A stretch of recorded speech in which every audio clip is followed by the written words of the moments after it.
What do you want to be when you grow up, Olivia? An astronaut. I want to be a fashion designer. A basketball player. I want to be an actor. A doctor. A teacher. A chef. An artist. What do you want to be when you grow up? A mermaid. Do you know what a computer programmer is? Yeah, no. No.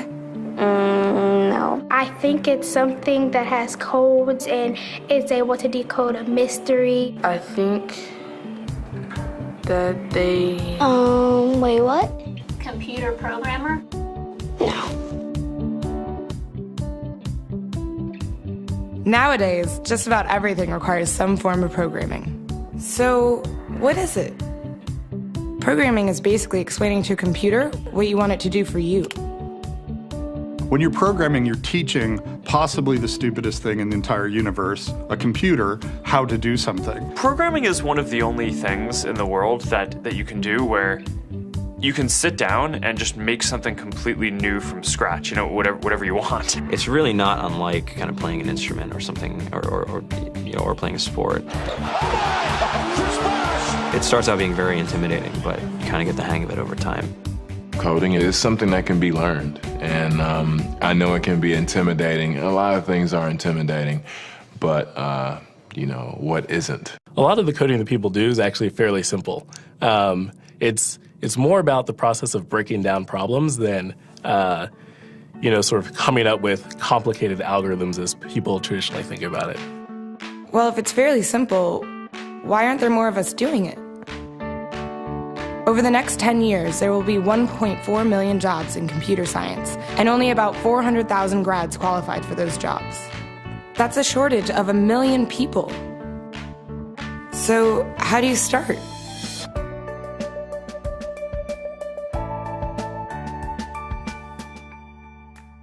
I was obsessed with maps when I was a kid, and cities specifically. So I taught myself how to program. I had a very clear goal of what I wanted to do, which is to see a map of the city on my screen and play with it. Put things on the map, move things around the map. See what was happening in the city, how it worked, how it lived, how it breathed. The best early thing was actually using software to decide when the classes in my school would meet, and that put me in a position to decide which girls were in my class. The first program I wrote asked things like, what's your favorite color? Or how old are you? I first learned how to make a green circle and a red square appear on the screen. The first time I actually had something come up and say, hello world, and I made a computer do that. It was just astonishing. When I finally learned a little bit of programming, that blank wall resolved into a bunch of doors, and you open them, and finally you start to open enough doors that the light comes in. And to me, a finished program is like a structure filled with light. All the corners are illuminated. You understand the structure of it. It's a really serene feeling to have completed that.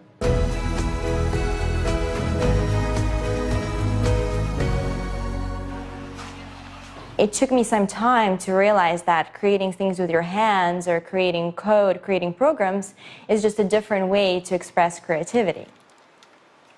I think right now there's a big emergence of the culture of making. People who make their own scarves and hats, people who write their own apps. Now it's just limited by your imagination and sort of what kinds of ideas what kind of understanding can you build into the computer so that it can do these things that were previously impossible.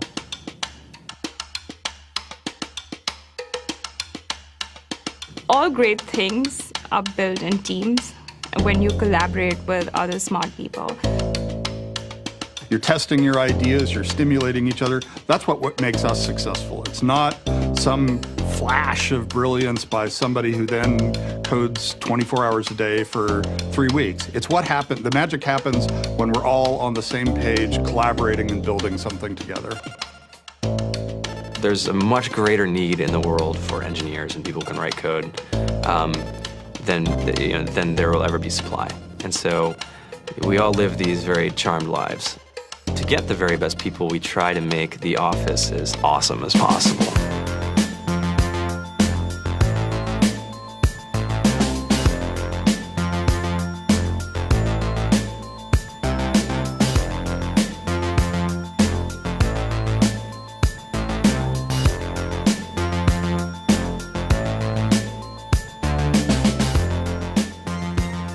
We have a fantastic chef, Free food, breakfast, lunch, and dinner. free laundry, snacks, even places to play and video games and scooters. There's all these kind of interesting things around the office and places where people can play or relax or go to think or play music or be creative.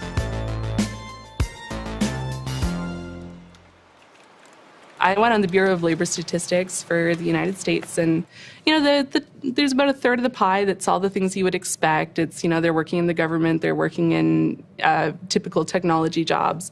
But then, like, the rest of the pie, and it was the majority of the pie, just split down into these little teeny slices of every industry imaginable. And what it is, computers are everywhere. You want to work in agriculture? Do you want to work in entertainment? Do you want to work in manufacturing? It's just all over.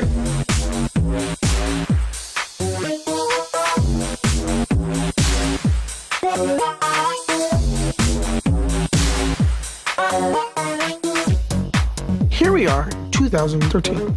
We all depend on technology to communicate, to bank, information, and none of us know how to read and write code.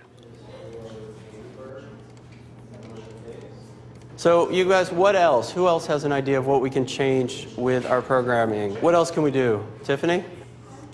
What I saw my students take away from using Scratch and programming in our classroom is that they were willing to push through problems. It really builds critical thinking, it builds problem solving, and it's something that they can then apply to math in the classroom or their reading skills.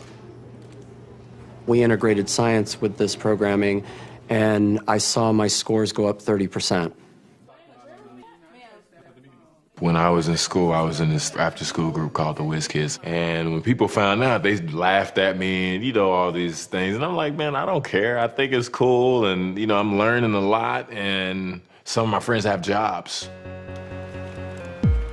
It's important for these kids. It should be mandatory to be a citizen on this planet, to read and write code. I just think you have to start small, right? And I think that's one of the biggest misconceptions about computer science and programming overall is that you have to learn this big body of information before you can do anything. You don't have to be a genius to know how to code. You need to be determined. Addition, subtraction, that's about it. You should probably know your multiplication tables. You don't have to be a genius to code. Do you have to be a genius to read? Do you have to be a genius to do math? No? No?